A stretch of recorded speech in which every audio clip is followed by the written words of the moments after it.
Thursday, October 17th, 2024. Just getting back from the gym. So, baby is past 9 months old. You know, she's extremely active. The day now begins at 5:30 in the morning, and I got to do all these activities when she's taking her first nap of the day. The naps go anywhere from 30 minutes to 2 hours. So my wife and I take turns, you know, getting to do stuff while the baby's sleeping, and one of us does watch. Although more of it falls on her, I have to admit.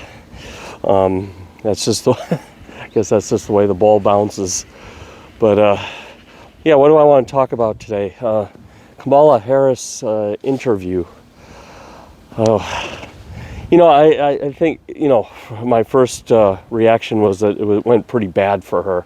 But then at the same time, the Fox News host didn't really let her speak and let her say her points. You know, he kept cutting in and everything. But that's the same thing that happens with Trump when he goes on a, you know, interview with like Bloomberg or, you know, other, you know, people that oppose him. Like he had an interview in Chicago with Bloomberg at the Business Association, and that host too was, you know, trying, you know, that host was anti-Trump, and he was trying to, you know, wrangle his, you know, interview and everything.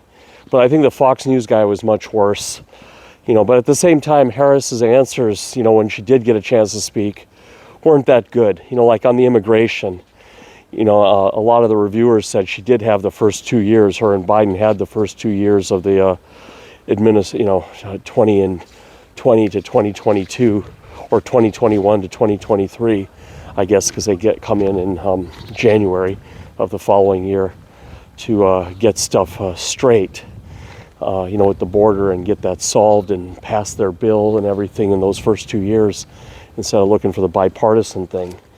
So, you know, she flubbed that up pretty bad, you know, I think so. And then, you know, telling people to go to her website and read all the 80 points and everything. You know, you want to hear it from the horse's mouth with passion and all of that. And then, you know, she started doing this like jive accent, you know. She changes her accents all the time. I didn't care for that.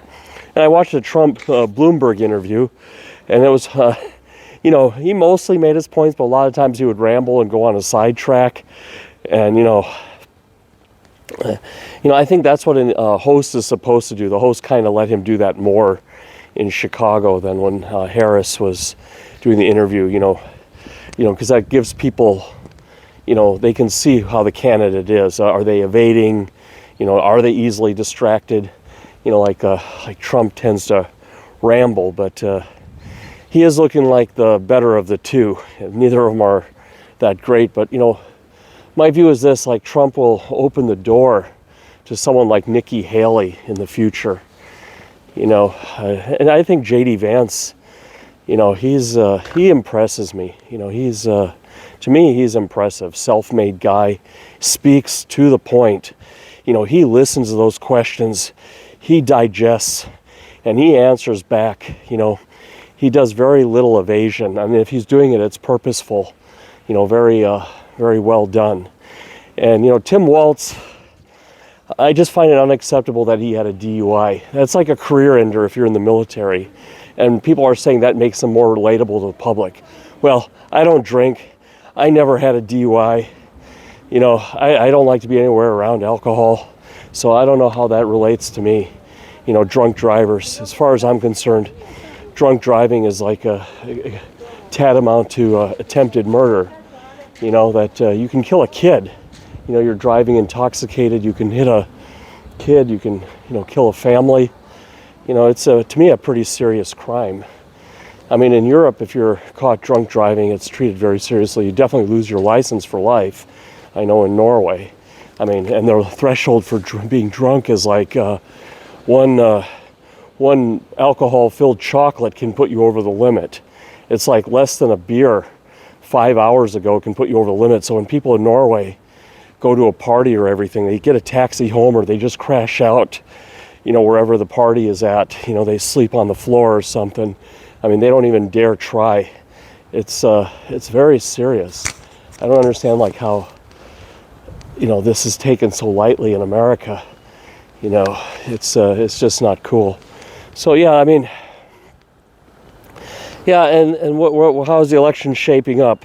Well, Trump is ahead in Michigan, and I think that's because the Democrats have they pushed the Muslims too far. The first thing is like they didn't let the Palestinian activists speak at the DNC, and then Harris basically told them to shut up. If they want Trump elected, they can keep making noise and stuff. They should just shut up. That's what she told them. And then the second thing is like, the woke agenda, the pride flags and all of this. There's like a Michigan town, I think Hammond Track or something like that, predominantly Muslim. They voted to not have any of these pride flags or any other flags except U.S., state, and city flags on government property. So, no POW flags or any of that. So, I mean, they were being fair, I think, but I think they got pushed too far. It's showing up on the Michigan polling, because if you compare the RCP polls, they even show like what the polls were, in 2016 against Clinton and 2020 against Biden. Clinton was up 7%, Biden was up like 12% at the same time, and now Trump is up 1%. So he's really gained some ground, and he just needs one of those 3 states. I think Pennsylvania is going to be like Florida recount. We're not going to hear, I think that's going to be down to like less than 3,000 ballots. And I think they're going to be counting, double counting, triple counting that for some time. So, this election has to be won without Pennsylvania, really. Otherwise it's going to be a very stressful time after November 5th, like in 2000, after the Gore and Bush election. We didn't get an answer, I think, all the way until like almost January, who was the president. I mean, they did a recounts, it was all paper ballots, too. So we will see. It's still very close. Nobody has won this. When I watch both candidates interview with objective eyes and stuff, like I feel like Trump and especially Vance are doing better in the interviews, but that's not everything. There's a whole ground game, the campaign ground game, knocking on the doors, the whole thing with harvesting the mail-in ballots, getting people to the polls. And the Democrats definitely have a better campaign organization. They are much better, at this organization and bureaucracy and, just marketing themselves. And they have a hell of a lot more money. But again, then they should also be plus 10 in their own, like in the New York Times polls, which is a little bit left biased and everything. They should be way ahead, but it's looking like Kamala Harris is just a black Hillary Clinton. She's not personable. She's not relatable. She's very aloof, and everything, and not making a connection with the people. I mean, you look at Trump's speeches and his interviews and stuff, even though he rambles and goes off the rails, he's funny. He makes you laugh. Even if it's offensive, I'd have to admit it, it's a guy knows how to crack people up. It's like Ronald Reagan. Walter Mondale and Jimmy Carter had a lot more substance than Reagan did. But Reagan was the likable, that was the word I was looking for, likable. He was a more likable, relatable, personable person. And that's what won it for him. And he was a great president. He brought down the Soviet Union. He got the American economy, moving. Granted, he also blew up the debt, but we did get our pride back. It felt good to be American in those days. We didn't have to, have our heads lowered down. It was like after he came in after the Iranian hostage crisis. And I was like 9-10 years old. I remember that time very well. And everything was like very, during the 1976 and 1980, I remember, there was like recession, high gas prices, high interest rates. I remember my parents were struggling a little bit, and then all of a sudden, Reagan gets elected a few years later. My parents move into a new big house, and, things loosened up a lot. Things got much better. So, I mean, yeah, that's if you want to compare to history and everything. But so yeah, that's my reaction to that. You know, it's a neck and neck race. It's you know, I don't know. The early voting kind of favors the Democrats. You know, in Georgia, you know, Trump can't lose Georgia. That's also one of those borderline states. I mean, there's very strong black vote there. You know, and if you get high black voter turnout, that works against Trump. And on their first day of early voting, they had 70,000 people show up. I mean, they never seen numbers like that before. And usually early voters are Democrats. So like I said, you know, the Michigan being +1 Trump on one side, and then Georgia early voting on the other side, and Georgia is like normally a red state. It's this is like down to the wire, you know. And if it does come down to Pennsylvania, you know, where all the other states, and then, you know, we're tied, you know, or below 270 on both sides, and we have to wait for Pennsylvania to give a result, it's going to take a long time. You won't hear about it on November 6th, that's for sure. I don't think so. You know, I think it's going to take at least 2 weeks after that to get a result. So yeah, that's my reaction on that. Now, the other big event that happened since my last video was the Elon Musk and Tesla launch event for the self-driving car. Now, the media reaction and my reaction was it was a big nothing burger. It was like it was a concept show. They didn't have any data, you know, on like how far you drive before there's intervention, you know, before you have to like tell the self-driving, don't run over that kid, or, you know, grab the steering wheel and avoid hitting something, you know. They didn't have that data. You know, the robots were cool, but they were being, I think, manipulated by people in the background, from what I heard. But the thing he could have pushed, you know, is that it's enough for self-driving to be in trucking, interstate trucking. And I've talked about this in my previous videos, that I have to wait for this car to pass. It's enough if you can get the overnight trucking done on the interstate by self-driving. So, you know, you have a big logistics center outside LA, and you load up the trucks and send them out at 7 p.m. and they drive all night to Chicago, you know, without a driver, and they land in a logistics center, you know, pull themselves in, and then in the morning, you know, or 2 mornings later, the local human driver can grab that trailer and do the deliveries inside the city. So if you can just get those things working on the interstate, full self-driving working on the Autobahn in the interstate, that's relatively easy for the software to do. You know, big freeways, you know, I mean, you don't have kids playing in the freeway, and, you know, it's, I mean, I guess you get the occasional deer or something, but if they can get that running, and, you know, Walmart would love this, you know, Walmart and Costco and all of this, you know, big companies, Home Depot, and get some working proof of concept going with those guys. You know, getting tiles, you know, from Southern California that were imported in from Mexico, and get them to all the distribution centers around the country. I mean, the distribution centers anywhere are outside the city, and you just do that part, that would just be huge. You know, getting rid of overnight trucking in general, I mean, that would be a huge win for, you know, the insurance costs would drop, you know, labor costs would drop, you know, you wouldn't have to be dealing with this trucker shortage, you know, and overnight trucking is like the hardest thing there is, you know, from a human perspective, but the easiest thing there is from a self-driving perspective. You know, the way I see it, I mean, I was driving in Norway, you know, renting, you know, Toyotas mainly. You know, I think, I don't know, what is that one, RAV4, you know, the little SUV, the Corolla, and they all had this like a little bit of a self-driving thing going on.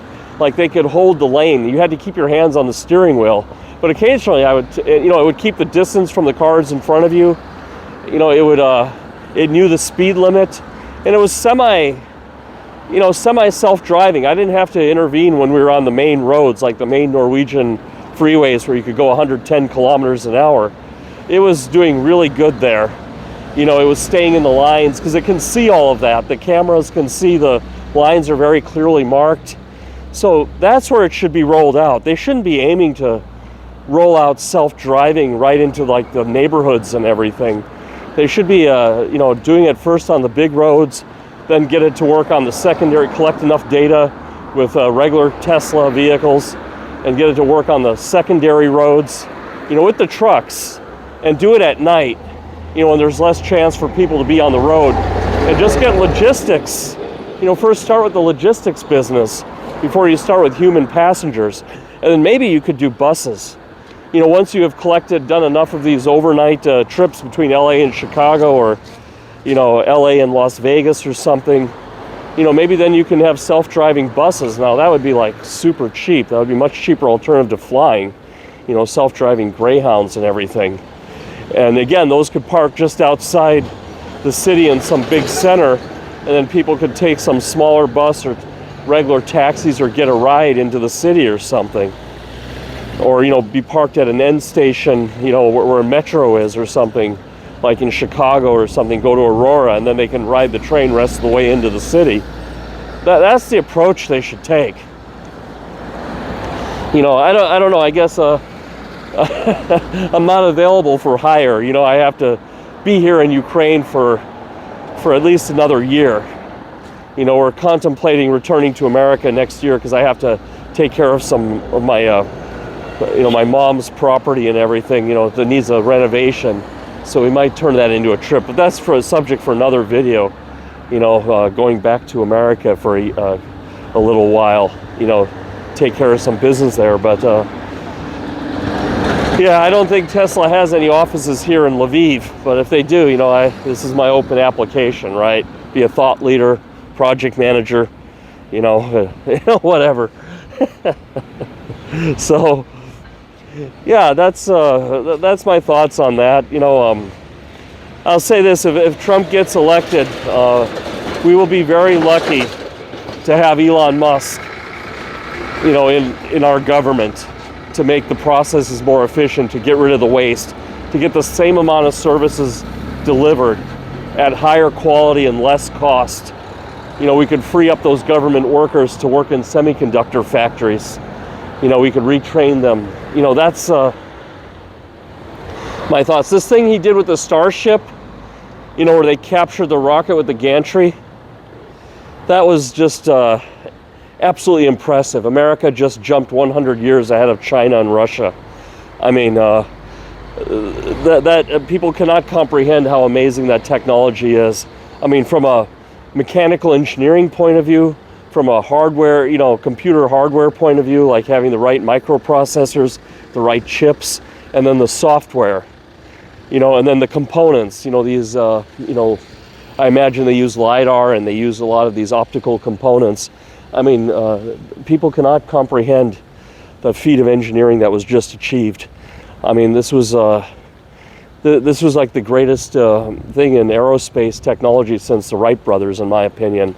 I mean, it's just, this is like a dream, right? To land a rocket booster like that, to have side thrusters, making these little micro corrections. Imagine all the wind up there and all the little things that are, the variables, the things you can't control. This wasn't done in a vacuum. So the wind directions change and these rockets have to, side adjust. I mean, this is just, like I said, this is processing power, software. This is, mechanical engineering, rocket technology, there's so many mechanical failures that could have happened, in this process. And he blew up a lot of rockets, I guess, trying this, but he finally got it right. So, yes, I sold off a bunch of my Tesla shares before the event because I wasn't expecting the rollout. Like everyone was like, okay, we're going to start selling these self-driving taxis tomorrow, and they're going to be in every city, and they run, 50,000 miles without intervention. That would have been the only way the stock would have gone up anywhere past $250. The company's at a $600 billion market cap and just sells electric cars. But the future is very bright, but it's going to take a long time. And the stock will dip down This is just my opinion, not financial advice. And so I'm going to buy it opportunistically, buy back in, anytime it's below like 150, 160, I'm going to get back in. And I think it'll get there. The stock market has those days where everything dumps, and those are the days you want to be ready for. You want to be cashed up, and, you just have to wait. If you're going to invest in stocks, you don't want to watch it every day. You need to have other hobbies. You have to learn how to set those price alerts, or use cash secured puts, and then just go do something else. Really, that's like the advice I give to people. If you watch this stuff every day and you're hyperactive trading all the time, you're going to lose all your money. You'll make the brokerage really rich. Most people have done well off stocks. They've held the same stock for like at least 10 years. It's not a get rich fast thing. It's a get rich slow thing. You work, you do your expenses, take care of your family. There's a little money left over, and you invest that, and you keep doing that every month. You have to find the good companies. You have to find the NVIDIAs. You have to find the Eli Lillys. You have to find the Amazons. You have to find these kind of companies, that have like some long-term, perspective. They're not like short-term wonders. Things are going to be around a while and that have some growth, kind of dominate their space. They're doing something innovative. I have this whole criteria. Yes, you could go and you could buy like this New York Water Company stock or something and pays a dividend, but it doesn't really grow much. And it's been around 120 years or something, but you need to find like an innovative company. That's why I was always attracted to NVIDIA, and you have to really understand the people running the company, that they don't have any scandals. They're like stable, married people type of thing, and have a steady life. They're not going out to wild parties and all this kind of thing. So it's more than just the balance sheet and, that stuff you have to look at. But, it's like not financial advice. It's just that's what I do in my spare time, like when I'm sitting in a boring meeting at work, and, I just start reading up on different companies and what they're doing, and, look for new things to get into. But it takes a long time. You read about 30, 40 companies, and you might just find one, That's really how it is. It's really hard. It's really hard to find good places to, beat the S&P 500 or beat inflation. It's a job. It's a second job, really.